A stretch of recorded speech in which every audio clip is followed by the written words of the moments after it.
Você lembra o que aconteceu com você aos 8 anos? É assim que começa O Pedro do Passo Morto de Aline B. Uma história de uma mulher dos 8 aos 52 anos, que transmite a dor que ela passou, uma dor universal. Bem-vindas ao Pode Ler! O podcast que dá voz às palavras das autoras contemporâneas e mergulha nas histórias que ela tem para nos contar. Eu sou Evelyn. E eu sou Mirella, e no primeiro episódio da nossa série a gente vai falar sobre uma obra que ao mesmo tempo ela é delicada e devastadora, O Pedro do Passo Morto de Aline B. Se prepare para sentir o porquê são histórias sobre dor e resistência feminina. Quem é Aline B? Aline B é uma escritora paulista nascida em 1987, que foi formada em letras na USP. O seu livro Pedro do Passo Morto foi lançado em 2017 e ganhou um prêmio em São Paulo em 2018. Ela é conhecida pela forma poética de escrever, quase que convencional. Ela constrói narrativas que a gente consegue sentir o peso que seus personagens carregam. O livro começa sobre ela contando sobre o seu Luiz, que é o seu vizinho na casa da frente, que ela falava que ele tinha cheiro de verde, pelo fato que tinha muitas árvores e gramas na casa dele. Ela também conta sobre o Deus que ele tinha, que ela falava que sempre colocava ele para dormir por causa que ela achava ruindade deixar ele fora sem estar fazendo nada. Também, no primeiro capítulo, é contado que a menina estava doente e a mãe dela levou ela para o seu Luiz para ele curar ela com uma bênção. Ela também fala sobre achar que ele tem um cacique dentro dele. A partir mais pra frente dos capítulos, a gente encontra também a história dela com a amiga dela, Carla. Carla é uma menina que ela fazia bons fingimentos de borboleta, como dizia a menina. Ela imitava borboleta pelo fato que a menina tinha medo de borboleta e ela falava que ela precisava perder esse medo. Também é contado para nós que a menina contou para a Carla sobre o seu vizinho Luiz, como ele poderia curar qualquer coisa. E aí ela também conta que Carla nunca machucou um joelho, nunca ficou gripada, ela nunca nem ouviu Carla tossir. E isso era por causa que ela queria muito que a Carla conhecesse seu Luiz, mas ela só podia isso se ela estivesse doente para que ele pudesse curar ela. Ela também pede para a Carla ficar doente e que ela fala que irá tentar ficar doente para poder conhecer seu Luiz, já que a menina fala tão bem dele. Um pouco mais abaixo, a gente descobre a morte da Carla e ela se culpa no começo sobre a morte dela por causa que ela achou que ela tentou pular o muro e encontrou com o cachorro por causa disso. Exato. Inclusive no banheiro, que Carla frequentava muito, os canos acabam chorando. A coordenadora fala que isso aconteceu por acaso, mas a menina acredita que foi porque Carla frequentava bastante esse local. Ela fala que quando a gente frequenta muito um lugar e a gente acaba parando de ir, eles acabam sentindo falta e por isso que os canos estouraram. Com uma forma de chorar. Também acontece nesse mesmo dia, Carla acaba perdendo. Ela não sabe a nota que ela tirou em matemática, já que ela é uma menina muito inteligente, ela acabou tirando 9 em matemática. Todos se comovem do colégio todo. Os professores choram muito quando a coordenadora chega na sala para contar que ela morreu, mas acabam não contando para a menina o motivo da morte. O que é morrer? Isso é que a menina perguntou para sua mãe assim que chegou em casa. A mãe dela respondeu que morrer é quando a gente para de escolher o que farão com o nosso corpo. Quando nós estamos vivos, nós pelo menos tentamos escolher. A menina não engole muito bem essa história da mãe dela e atravessa a rua sem avisar a sua mãe, mas ela acredita que a mãe dela sabe que ela saiu de casa e vai até a casa do seu Luiz e pergunta pra ele o que é morrer. Ele responde que morrer é quando a gente não consegue mais ver essa pessoa, que todos os seres vivos morrem. Mas Luiz também fala que a nossa alma vai para o céu e acaba moldando as nuvens, enquanto o nosso corpo fica enterrado. Quem falou isso foi a mãe? Não. Foi sim. Foi não. Foi sim. Foi não. Foi sim. Depois que ela passa para outra casa, seu Luiz, que já sabe da morte da menina, já que rodou a cidade, pergunta como ela está se sentindo. E é importante ressaltar que entre todos os adultos, todas as pessoas ao redor dela, seu Luiz é o único que pergunta como ela está se sentindo, entre todos eles. Ela acaba falando que está se sentindo sozinha, mas como é que uma menina de 8 anos consegue expressar isso pra alguém se ninguém pergunta, nem seus próprios pais se importam como ela tá? Luiz também é o único que conta a verdade de como é que Carla morreu, porque ninguém contou pra ela. morreu por causa que ela pulou o muro do seu vizinho pra conseguir ver o cachorro, mas tinha pra descobrir se ele é realmente bravo, porque tinha na casa dela, do vizinho, uma placa cão bravo. E então ela acaba pulando e na hora que pula o cachorro ataca ela. Ele conta isso pra menina. E ela pergunta, então Carla tá desmontada? E ela fala, e o seu Luiz fala, sim. E ela pergunta se a gente não pode montar ela e seu Luiz curar ela com seus poderes pra benzer e tudo mais. O que é estranho nessa cena é que ela tem 8 anos e ela meio que vive numa bolha. Tipo, ela não saber o que é certas coisas. Quando o seu Luiz fala que não é assim que funciona, que ele não consegue trazer alguém de volta à vida pelo fato que todo que é vivo acaba morrendo, ela acaba ficando chateada e vai embora. Acaba não falando mais com o seu Luiz, não querendo mais na casa dele. Porque ela achava que tudo que ele retratava pra ela era fingimento. Volta pra casa, ela derrama as lágrimas pela primeira vez depois que ela morre. Ela acaba pensando de uma forma meio ingênua que quando ela chorasse, ela derreter os cílios dela, que acaba transformando aquele negócio dela estar dentro de uma bolha, que os pais dela não conversassem com ela. Que mantinham ela em um mundinho perfeito onde não existia dor e que tudo podia ser curado pelo seu Luiz. Transformando, como Mirella falou, em uma menina ingênua, que não sabia como lidar com seus sentimentos. A partir desse momento, com as falas dela, a gente já consegue sentir um sinal de, talvez, depressão, e que ninguém percebeu, todo mundo ignorou ela. Depois disso, os pais dela preferem mudar ela de escola para ela ter novos ares, novas energias. E nessa nova escola que ela frequenta, é obrigatório ter atividades curriculares como basquete, que ela obrigatoriamente tem que fazer. E ela acaba meio que se acostumando a ser a última escolhida. Aqui falam que você é bonita para a Ana, que é a popular da escola, e você não é bonita para a menina. Quando a gente fala dela como menina, é por um comentário que Mirella me fez perceber, inclusive, que foi sobre o livro todinho se retrata como ela não tendo um nome. A gente não sabe o nome dela, por causa que o livro todo é como se ela não fosse o suficiente, nunca é sobre ela.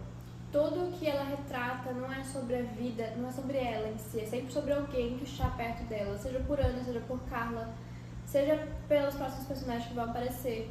Nunca é por ela, é sempre por outra pessoa. Então, ao decorrer do livro, a gente não sabe o nome dela. E até mesmo ao final dele, a gente também acaba não descobrindo o nome dela. E é um ponto muito importante sobre esse livro de Aline B. Por causa que foi realmente a intenção dela não dar o nome pra menina. Pra mostrar quanto insignificante ela é, principalmente aos olhos dela. Também acaba ocorrendo que a menina, pra se sentir acolhida pelos seus colegas de classe, ela compra um tênis igual ao de Ana, que é a garota popular, pra se sentir popular tal qual Ana.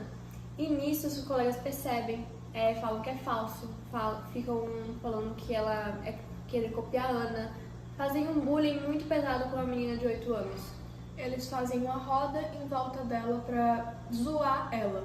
Quando ela vai pra coordenação, a gente também percebe que a fala dela é que assim, eu tenho olhos igual de Ana, tenho sorrisos igual de Ana, tenho nariz igual de Ana. Ela é ingênua ao ponto de não saber o que é beleza em si, e sim pensar que isso é o que torna ela igual a Ana, por isso que ela compra o tênis. A gente também consegue ligar esse ponto com a falta de atenção dos pais dela, por causa que é um acontecimento assim que aconteceu, a filha dele sofrendo um bullying, e eles não fazem nada, permanecem ela na escola. Pela primeira paixão da menina, o menino não gosta dela, e sim de Ana. Ela bola um plano pra tentar conquistar ele. Ela descobre que ele gosta de tortuguita e que gosta de comer igual a ela. Ela pede pra mãe dela 2 tortuguitas, leva pro colégio e tenta dividir com ele. Mas assim que ela senta perto dele, ele zoa ela e sai de perto. Acontece que depois de tudo isso que a menina viveu, acaba que seu Luiz acaba morrendo. E a mãe dela não quis contar isso pra ela tão cedo. Pois ela já tinha presenciado a morte da amiga dela e seria muito pesado pra ela aguentar a morte de outra pessoa muito querida pra ela. E acaba que ela acaba também não se despedindo dele. Ela vai na casa dele, bate na porta, ninguém atende, e quando volta perguntando pra mãe dela onde ele tava, ela descobre que ele morreu. E aí chega a parte dos 17 anos, que começa ela indo num show de rock. E é importante ressaltar que ela não conhece a banda. E ao decorrer do livro, ela fala que o ingresso foi caro e que o namoradinho dela na época não pôde ir, por ia ser caro. E mesmo assim ela foi, sem nem conhecer a banda, por causa de uma amiga dela chamada Paula. Que aí ressalta que pra ela o que importa é ter a validação de outras pessoas, pessoas que ela gosta, porque nada na vida dela é sobre ela. Ela se sente na obrigação de agradar e manter a pessoa por perto, dessa forma, assim, agradando ela, tentando fazer tudo que a pessoa quer. E depois, nisso tudo, ela bebeu muito, ela conheceu um que ela chama de cabeludo, e ela começa a notar mais os seios de Paula e acaba tendo um beijo triplo entre ela, o cabeludo e Paula, que acaba tirando também a camisa. E nisso tudo, acabam tirando uma foto. Uma das meninas da faculdade dela tirando uma foto dela e deles três e mostrar essa foto para Pedro, que era o carinha que ela tava ficando na época. Quando ela chega na escola outro dia, que ela descobre... Descobre que ele já tá xingando ela, chamando ela de vários nomes, e ela a todo momento pedindo desculpa, falando que foi um erro, que tava bêbada, mesmo ele estando xingando realmente ela. E é muito importante ressaltar essa parte que ele estava chamando ela de nomes horríveis e ela tentando se desculpar, falando que ainda gostava dele, sendo que ele estava claramente xingando ela. Ela deixa muito claro, em uma parte do livro também, que passou uma semana horrível, que não conseguia levantar da cama, que não conseguia comer pelo fato dele estar odiando ela. Sendo que, se ele queria tanto ela, que ele gostava tanto dela, por que ele não entrou no relacionamento com ela? Exato. No meio de tudo isso, a história convida ela pra sair. E ela recusa, já que ela tava sentindo fome, ela não sentia nem vontade de viver, por causa desse negócio do Pedro, de tudo que tava acontecendo na vida dela. E do nada o Pedro aparece na casa dela, convidando ela pra conversar só. Uma conversa calma, tentando resolver. E ela desce correndo, se arruma e no meio de tudo isso ele aparece com uma faca lá. Assim que ela abre a porta, ele já aponta a faca pra ela, colocando no pescoço dela. E na hora ela se assusta, ela fica sem reação. Ela relata esse acontecimento no livro. Ela fala que ele deu um chute na barriga dela, que ela caiu e ele acabou estrupando ela. Ela conta todos os detalhes sobre o que aconteceu no próprio livro. Aí a gente tem um pulo astral, mas antes disso é importante ressaltar o quanto nas falas dela ela dá a entender que ela não odeia ele pelo que ele fez. Ela começa a se odiar por ter deixado ele fazer, mesmo ela não tendo culpa de nada. Ainda vai pular para os 18 anos dela, que a gente descobre que ela teve um filho com ele. Na verdade, do abuso que ela sofreu com ele. É um menino que se chama Lucas.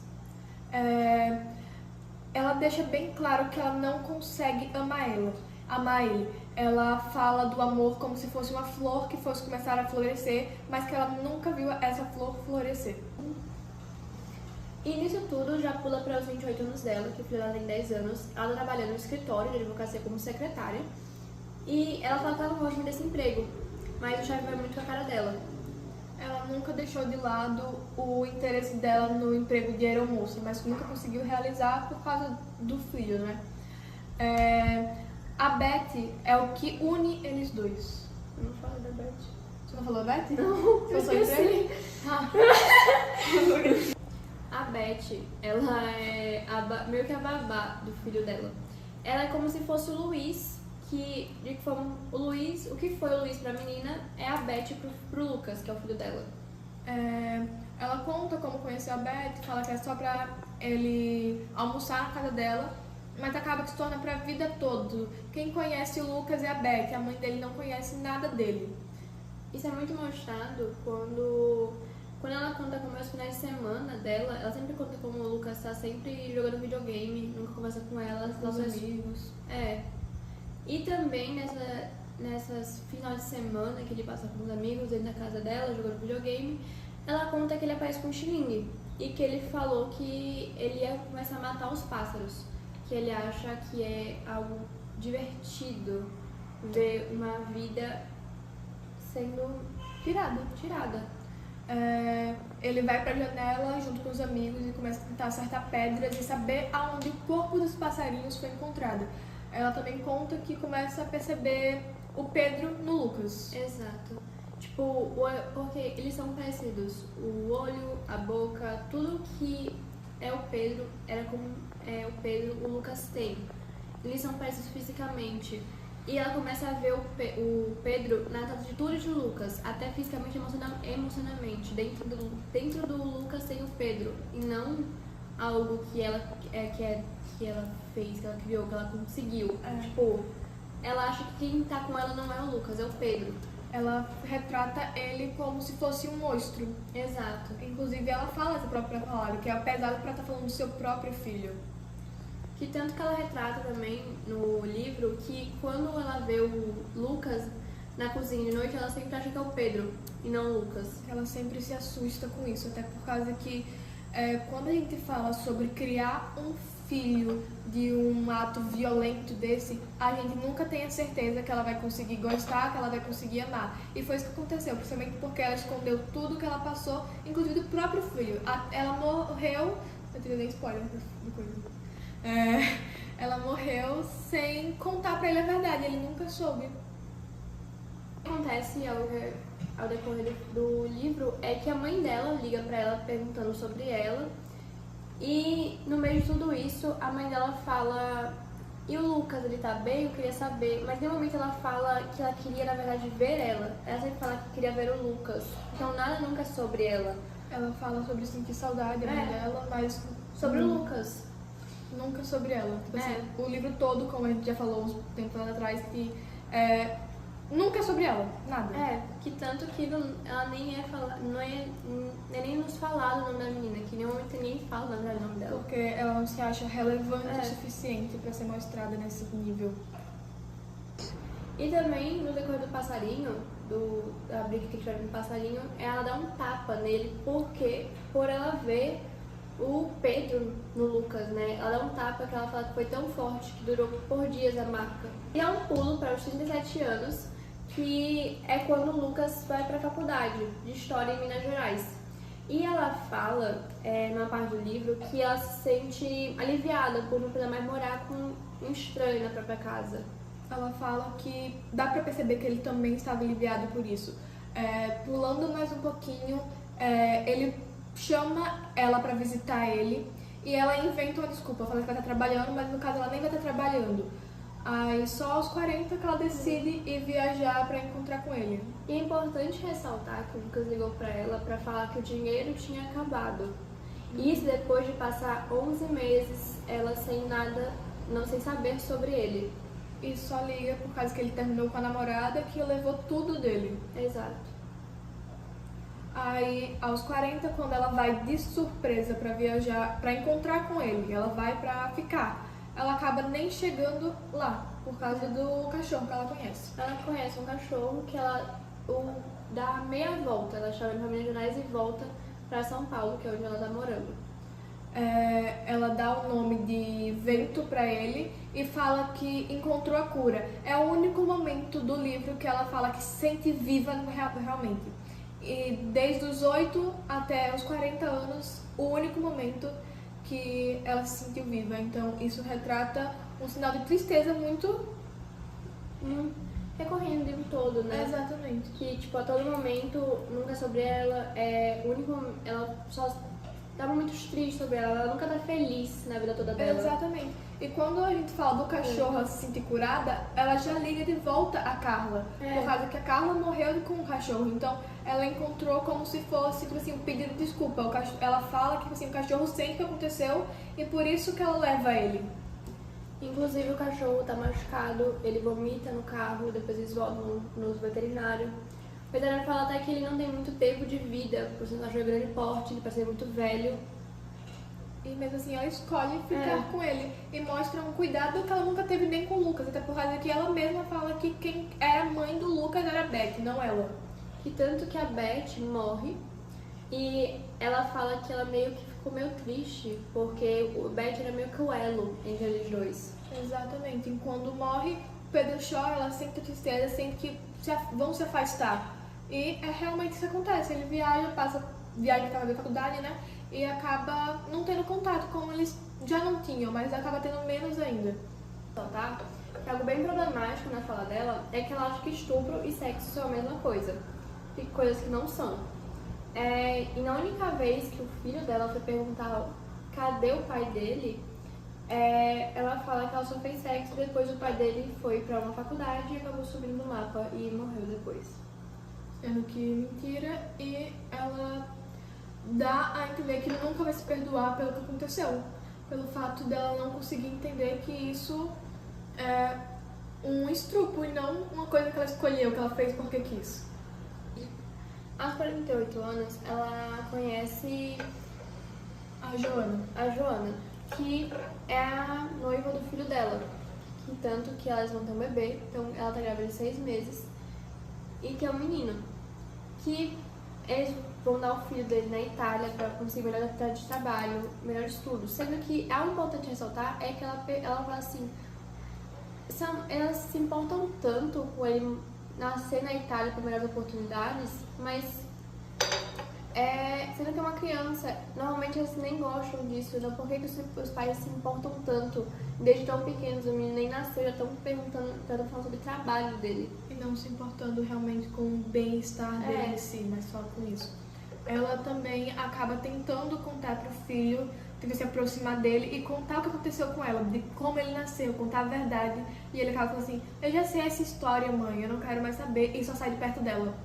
Aí ela vai pra casa e acaba comparando o jantar com o filho, com a nora dele, com um passeio que ela teve com o vento uns dias atrás, que ela saiu pra caminhar, andou muito, acabou não aguentando e pediu um táxi pra voltar. Ela fala que ela foi mais feliz nesse dia do que saindo com o filho dela. E que ela decide que a partir dali ela não é mais mãe. No meio de tudo isso, depois de alguns meses, o neto dela nasce e o filho dela liga pra ela pra falar que o nome que escolheram foi o Carlos Eduardo. E ela acha o nome muito burocrático, nas palavras dela, isso. E a nora dela acaba escutando, e depois disso ela não gostou, porque Carlos Eduardo, depois de ela descobriu que era o pai da nora dela. E depois passaram meses, e depois um ano, e depois anos sem se comunicar. Ele não vai atrás dela pra contar mais nada, e ela prefere assim, por causa que ela nunca teve um elo com ele, e ela só escolhe viver a vida dela, podemos dizer assim.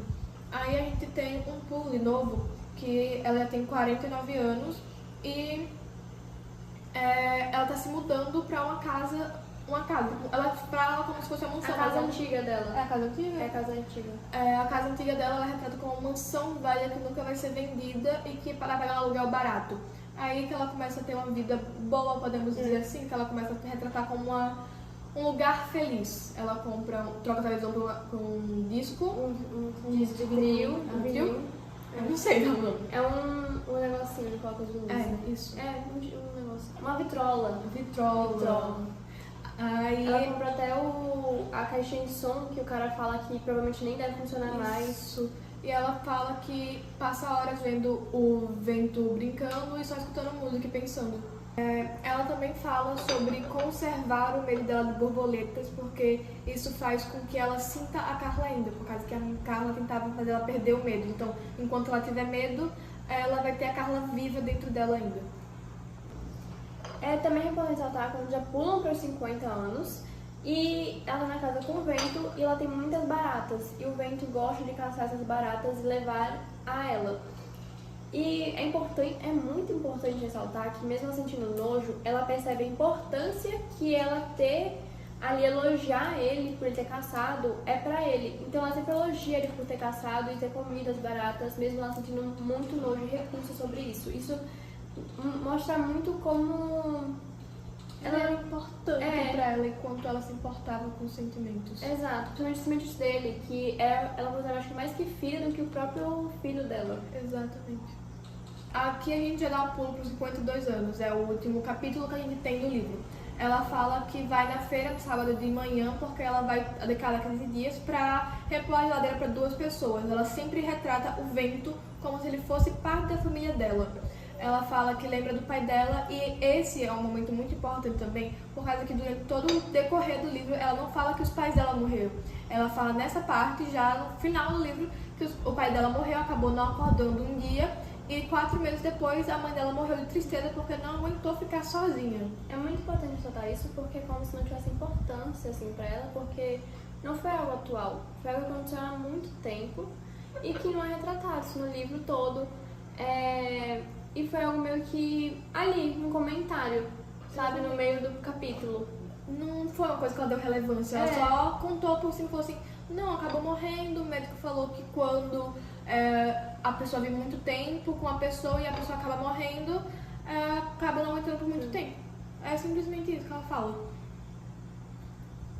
Aí ela já fala quando tá voltando da feira. Que ela acaba vendo o vento, abanando o rabo, e nisso um carro passa por cima dele e o rabo dele para de abanar. Depois disso, acaba que ela acaba se culpando porque ela não conseguiu dar um beijo nele, ela não conseguiu falar tchau a última vez pra ele porque ele estava dormindo antes de ir pra feira e não queria acordar ele. E depois acaba que ela entra numa grande depressão, porque ela para de comer, ela para de trabalho, ela acaba tendo força pra levantar do sofá. Ela não vai no banheiro porque faz necessidade. Ela fala que faz no cantinho do sofá pra você levantar. Ela não come, não faz nada.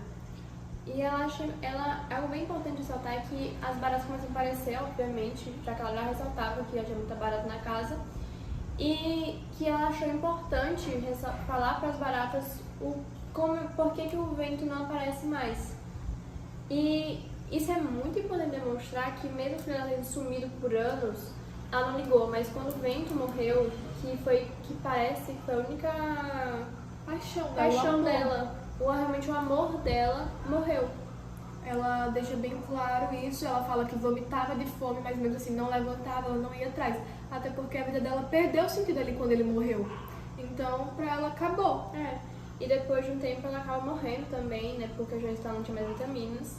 E é isso. Ela acaba pegando no sono, vomitando e morrendo por causa do vômito. Os vizinhos só percebem a morte dela depois de tempos, quando a casa começa a feder muito.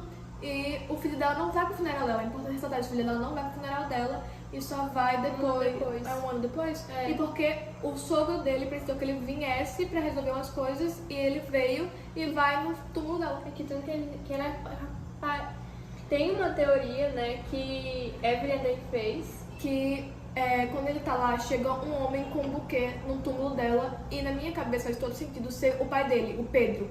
Sendo que no livro acaba simplesmente ali e não tem explicação. Ele acaba ali e pronto. E é isso, acabamos o primeiro episódio. Pode ler. Obrigada, gente!